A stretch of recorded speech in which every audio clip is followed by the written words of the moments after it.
Shalom saudara-saudara, apa kabar? Saya berharap semua dalam keadaan sehat-sehat, baik-baik saja dalam perlindungan dan pemeliharaan Tuhan. Hari-hari ini kita ada dalam masa raya Paskah dan kita akan memasuki hari-hari penting dalam perayaan gerejawi, yaitu peringatan kematian Tuhan dan kebangkitan Tuhan Yesus. Saudara, sebelum Tuhan Yesus mati di salib, terlebih dulu Tuhan Yesus berdoa di Taman Getsemane. Bersama murid-murid, Tuhan Yesus masuk ke Taman Getsemane untuk berdoa. Dan dalam pergumulannya, Tuhan Yesus mendapat kekuatan. Tuhan Yesus mendapatkan semangat untuk bisa terus menjalani tugas mulia, yaitu melaksanakan kehendak Tuhan dengan memikul salib dan mati di Golgota.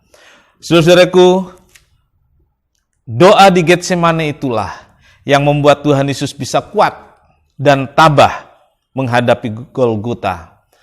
Doa di Taman Getsemane itulah yang memampukan Yesus memikul salib yang berat itu untuk sampai di puncaknya dan mati di atasnya. Saudara-saudaraku, ada beberapa hal yang kita bisa dapatkan dari doa di Getsemane ini. Yang pertama adalah bahwa doa dapat memantapkan hati. Saudara-saudaraku, doa itu memantapkan hati Tuhan Yesus untuk terus berjalan melaksanakan apa yang sudah jadi kehendak Tuhan. Saudaraku, Tuhan Yesus sedih dan gentar. Dia berkata sampai mau mati rasanya. Tuhan Yesus tahu bahwa salib itu sudah begitu dekat, sudah berada di depan mata, dan ia merasakan ketegangan yang amat sangat. Dia sedih, bahkan Alkitab mencatat sampai mau mati rasanya. Saudara-saudaraku, penderitaan sering dijadikan alat oleh iblis untuk mendatangkan kesedihan, untuk mendatangkan rasa takut, supaya kita, orang-orang percaya, melarikan diri dari ketergantungan kita kepada Tuhan. Tetapi jika kita berdoa dan membawa semua masalah kita kepada Tuhan, maka Tuhan akan membuat hati kita mantap. Kalau kita berdoa dengan sungguh-sungguh, maka segala keraguan hilang. Yang kedua, saudara-saudaraku, doa dapat membuat kita bisa menerima kehendak Tuhan. Tuhan Yesus berkata, "Bukan seperti yang ku kehendaki, tetapi seperti yang kau kehendaki. Bukan seperti yang saya mau, tetapi seperti yang Tuhan mau." Saudara-saudaraku, walaupun diawali dengan perkataan, "Jika mungkin, cawan ini lalu daripadaku." Ini bukan berarti Yesus menawar. Bukan berarti Yesus menolak. Yesus tahu bahwa salib adalah kehendak Allah. Karena hal itu berat baginya, maka Yesus ingin memastikan bahwa dia sanggup. Bukan menawar. Memang sepertinya coba menawar. Tetapi saudaraku, sebenarnya ini kepastian. Dengan kata-kata yang Tuhan Yesus ucapkan, bukan seperti yang ku kehendaki, melainkan seperti yang kau kehendaki. Saudaraku, sebagai orang Kristen kita mungkin sulit melakukan kehendak Allah.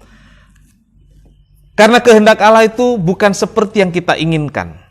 Kehendak Allah itu bukan seperti yang kita mau. Kita sering menolak, kita sering menawar, atau kita sering menunda melaksanakannya. Tetapi hari ini kita belajar dari Tuhan Yesus. Kita berdoa supaya Tuhan memberi kita kemampuan dan pemahaman untuk bisa mengerti kehendak Tuhan dan melaksanakannya. Yang ketiga, saudara-saudaraku, doa membuat kita kuat. Dalam ayat ini kita melihat Tuhan Yesus begitu yakin dan tidak ragu melaksanakan kehendak Bapa. Kita membaca dalam Lukas pasal 22 ayat 43. Malaikat Tuhan datang memberikan kekuatan pada Tuhan Yesus. Begitu juga kita. Doa membuat kita punya kekuatan untuk menerima kehendak Allah. Doa membuat kita mempunyai kekuatan untuk bisa melaksanakan apa yang Tuhan mau. Saudaraku, saat kita berdoa, ada utusan Tuhan, yaitu malaikat Tuhan untuk saya dan saudara. Ketika kita berdoa, Tuhan mengirim malaikatnya untuk memberi kita kekuatan, sehingga kita bisa menanggung semua beban, melaksanakan kehendak Tuhan, melakukan apa yang Tuhan mau dengan pertolongan dan kekuatan Tuhan. Salib memang berat. Hidup orang Kristen pikul salib, dan dengan memikul salib itu, kita memang tidak mampu, tetapi Tuhan pasti memberikan pertolongan. Jika kita mau masuk Getsemane, berdoa sungguh-sungguh, maka Tuhan pasti menolong kita. Amin. Tuhan Yesus memberkati.